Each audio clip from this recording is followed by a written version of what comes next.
everyone. My name is Darath and I'm the pastor at Faith Lutheran Church in Port Elgin, Ontario, Canada. And each week I bring you a story. It takes about 5 minutes to watch. And the story this week is from Sunset Musings by Bob Johnstone. And it's called Always a Mum. In the hectic midst of managing diapers, daycare, play dates, nutritional meals, career, child-proofing the living room, exhausting new mums are inevitably reassured by well-meaning friends to enjoy these precious years. They will pass by all too fast. Very true. The assumption underlying these comments is that children grow up quickly, like those suddenly tall dandelions now invading my front lawn. A mother's parenting role will be completed before she knows it. She will then sit back with a long, heartfelt sigh and wonder where all the time went. While this scenario is rooted in a partial truth, another less visible reality awaits every fatigued young mother. Once a mom, always a mum. A mother's role obviously shifts over those 18 or so years of hands-on parenting. That bittersweet process of letting go begins when little Sean or Kendra literally lets go of mom's hand to take that wobbly first step across the family room rug. In one sense, it ends when that child, now grown into more or less adulthood, leaves home for college, travel, or career. Mom now waves that same hand to offer a teary goodbye. But in another sense, a mother's role never ends. No longer hands-on, she now stands at a distance, still carefully watching, at times worried, sometimes silently questioning, but always loving.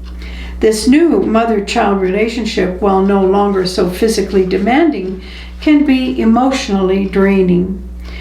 Where once she could control most events, protecting her little one from mishap and danger, providing him and her with an abundance of happiness, values, and security, now she must step back and let life and future surround her child with all the good and bad waiting in that big bad world beyond the sanctuary of home. A mother will rejoice when her daughter, with shaking hands, opens that letter from the university and reads that she has been accepted. Mom will then worry whether this sudden college student will eat her veggies, get enough sleep, and do her homework. The difficult part is that, unlike those just past high school years, Mom isn't on site to ensure all these important routines happen. A mother rejoices when her son impresses the office interviewer and lands his first real job.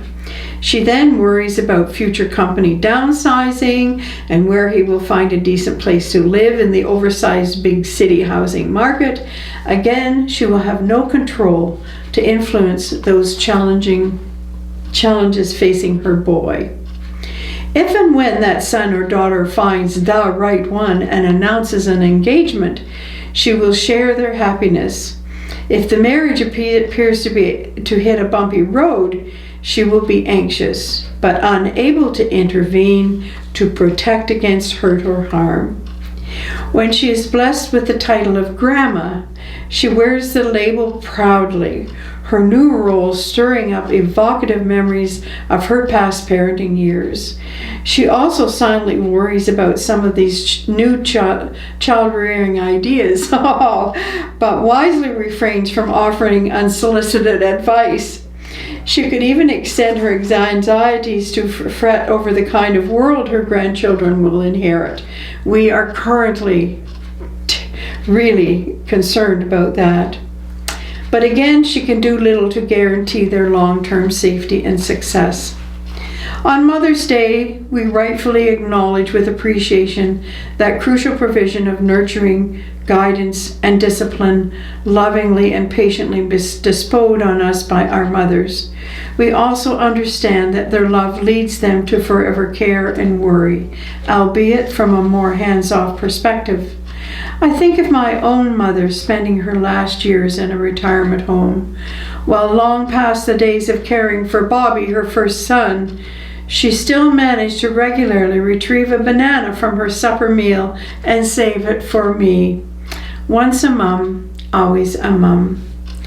Because just as often she forgot where she stashed it, I would usually end up by being present with mostly blackened banana and a hug.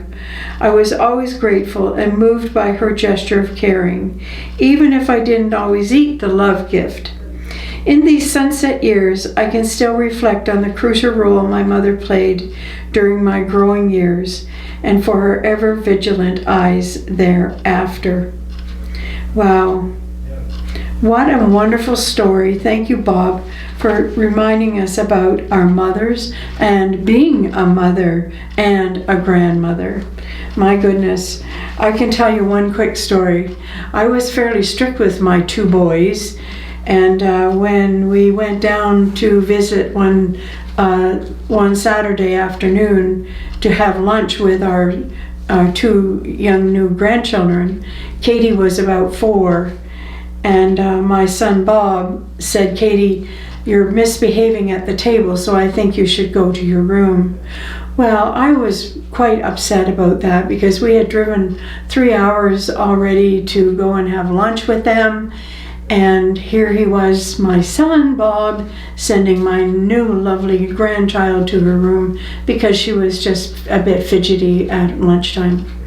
So that afternoon, I said to him, "Bob, you know what? I have never interfered ever with your child rearing ways with your children or how you discipline them, but I just thought you were just a little bit tough with Katie today because we'd come such a long way."